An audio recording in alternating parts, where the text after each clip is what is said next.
Can everyone hear me? Cool. When I was in training to become a therapeutic parent through the foster care system, I got this piece of advice over and over. Love them while they're sleeping. And now, watching your child sleep is a pretty standard new parent activity, but I became a parent in a different way. So instead of coming home with a newborn who wanted nothing more than to sleep snuggled up on my chest, my bundle of joy had just turned 13 when he came to live with me. And teenage boys prefer to sleep like they prefer to do everything with their bedroom door closed. So I remember the first time I was able to take this advice, love them while they're sleeping. My young man had fallen asleep with his bedroom door open only because he had exhausted himself after a trauma-fueled meltdown, smashing and screaming. And now he was passed out on his twin bed, and by some miracle, and I use that word on purpose, he had neglected to slam his door shut. Amazing. So remembering this advice, I tiptoed to the open door, and I stood there, and I looked at him. He was asleep. His hands were curled, his face was soft, and I loved him so much. And for me, this was my little teensy tiny micro version of the great nevertheless that Richard Rohr talks about in his book, The Tears of Things, which we're reading for Lent, and it's a great book, and you should read it. Rohr takes us through the journey of the prophets of the Old Testament, as first they rage against the wrongness in the world, then they cry for it, and then ultimately they come to see God's loving presence through and in it all. And Rohr talks about God's great nevertheless, how God witnesses and grieves all our sin and all our suffering and all our messiness and all our tantrums, and then stands in that reality and says, nevertheless, I will love you. Nevertheless, you are mine. Nevertheless, I am here. Nevertheless, I love you. Now, God doesn't pretend our problems don't exist. God doesn't ignore them or downplay them or make excuses for them. God sees them, names them for what they are, and then nevertheless loves us. God stands in our chaos amidst the white dust of smashed up plaster walls, all the documentation the treatment team is going to want, the desperate frustration of loving someone who is so deeply trapped in their suffering and loves us. And Rohr talks in his book about how this prophetic journey, this movement from anger to tears and finally to resting in compassion, has been part of his own maturing and aging. And he mentions multiple times that growing older is often the way by which people begin to find this prophetic path. And we often picture the prophets as old men with long gray beards and walking sticks they can shake at those who do not listen. And this makes sense, given that Rohr, I think, is in his 80s.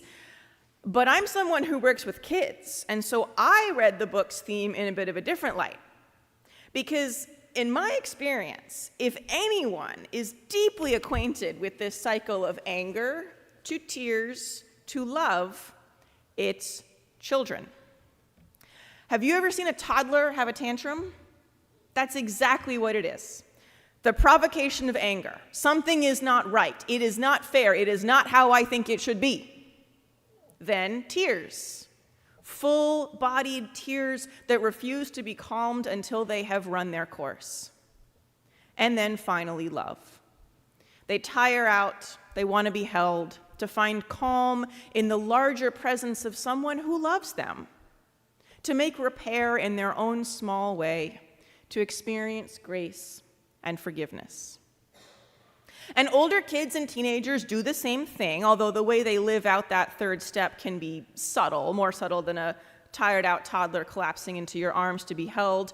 It might look like a bedroom door cracked open a little bit, finding reasons to stand around on the edge of whatever room we're in, seeking proximity, not wanting to admit it, sparking a sudden conversation about something completely unrelated to what they were just fighting with you about.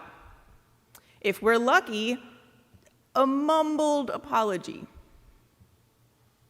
And all those things, I think, are often how we try to complete our own cycles of anger and sadness, how we come to God seeking grace and loving presence amidst the wreckage of our own meltdowns. We exhaust ourselves and all our other options, then collapse back towards God, bringing our shame and our imperfections, worn out and just wanting to be held. In our gospel reading today, Jesus has come to the home of his friend Lazarus, who previously died and then was resurrected by Jesus. So we are coming in hot on the heels of what must have been plenty of rage and plenty of grief. The cycle for Lazarus' family in this moment is winding down. They're back in the presence of their loved one. They're probably recovering from the wrung-out chaos of sickness and death and then rebirth. For Jesus, on the other hand, we know his journey through anger and grief is only just beginning as we head towards Palm Sunday, Good Friday, and Easter. Because as we've talked about in our Lenten program, this isn't a step-by-step neat process. First you get mad, then you get sad, then you're done, and you're happy with God. It's not like that, right? It's a journey, it's a cycle, it's a whole life lived as complete people who have to find a way to hold all of our anger and our sadness and our love as they inform and include one another. So for me, this gospel moment today is all about that journey. And it's about what gets us through it. Loving presence. Being here in it together. Holding each other, touching each other, caring for each other. And this is what Judas does not understand, right? He's still stuck in that first phase. This isn't how I think things should be. This isn't what I want. In therapeutic parenting, we call that being escalated. Jesus is spun up. He's caught up in his own anger and fear and judgment and need for control. And Jesus and Mary's invitation is, come down from there. Come sit. Come hold and be held. Come smell some perfume. Come rub some feet. As Jesus points out, there will always be something else to get angry about. Our love can hold it all. Of course, we will leave this place of peace, this table at some point, and then we will come back to it again and again. But while we're here, sit and stay a while. And know that when you get spun up again in anger, this loving presence will always be here to come back down and rest in. And this is this new thing that God promises to do in our verse from Isaiah today. It's one of my all-time favorite verses, and it's up on the wall in the youth room because I decorated the youth room, and I'm the boss of that. This new thing that God promises to do, this new covenant of great and enduring love, of being with us to walk through the journey and the cycle, the anger and the fear, and then say, nevertheless, I will love you. I will listen to you rage and weep until you wear yourself out, and I will love you. And remember when I talked about that story at the beginning, my doorway moment, I said it was a teensy, teensy, tiny micro version of this great nevertheless. Because while we often use the image of parental love to think about God's presence in our lives, I opened with some talk about the limitations of our human ability we can finally collapse into loving arms. That's for us. God does not need to wait for us to fall asleep or to get over ourselves. To use another parenting metaphor, God does not put us in timeout and say, I will be lovingly present to you once you can calm down and behave. The way we get ourselves ready to come to God, this long trudging through our necessary but difficult prophetic journey, that's us, the humans. We think our emotions, our tantrums and torments separate us from love and peace, but they don't. God's presence endures while we learn to endure it. We are the ones that need to tumble through our own prophetic cycles to wear ourselves out with anger and sadness before we can settle into what was always already true. I've been helping out in the grown-up forums, which is fun, but when I take the kids off, we do our own children's program that follows the themes of this Lenten book.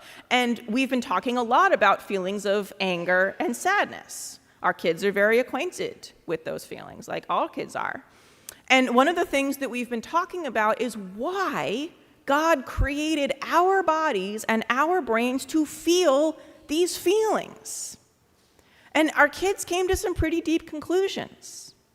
If we never felt angry, we would never be provoked to defend ourselves and others from injustice.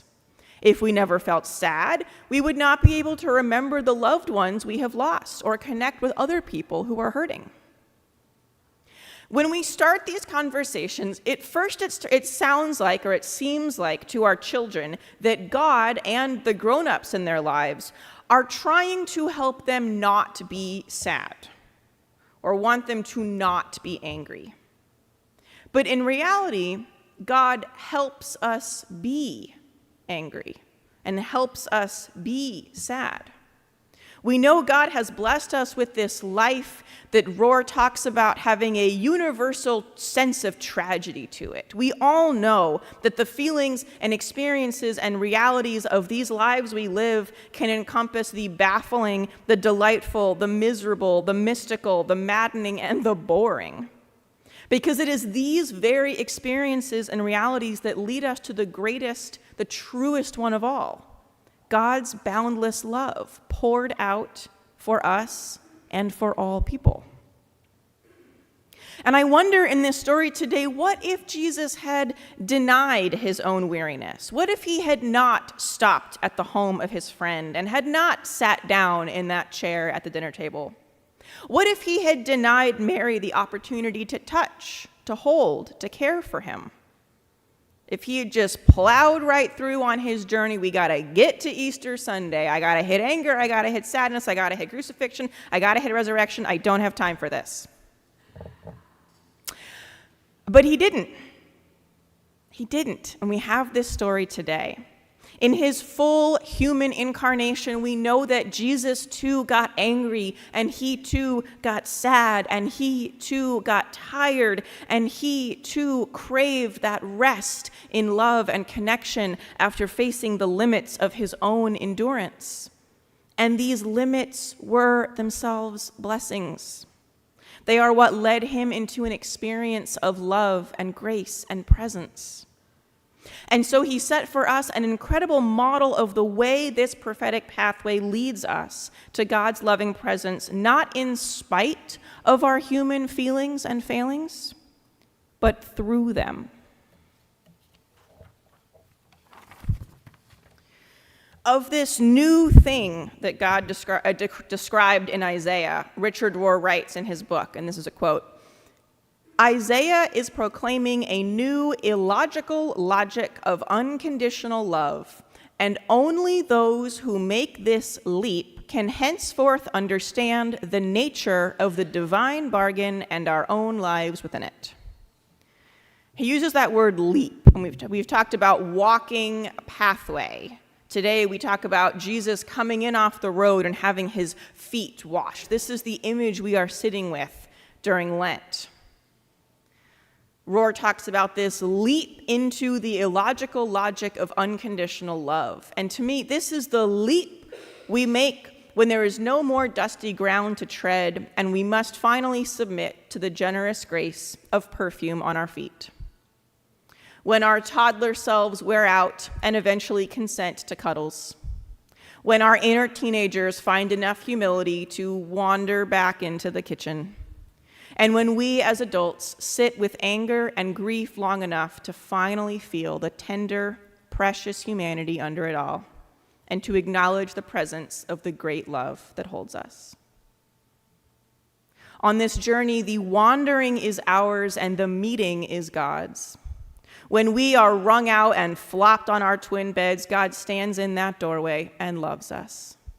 When we come in from our long journey, God invites us to sit at the dinner table and washes our feet. We struggle and suffer, and God makes space to hold it all. We walk our own journeys, and God is with us every step, saying, "Nevertheless, I am here. Nevertheless, you are mine. Nevertheless, I love you."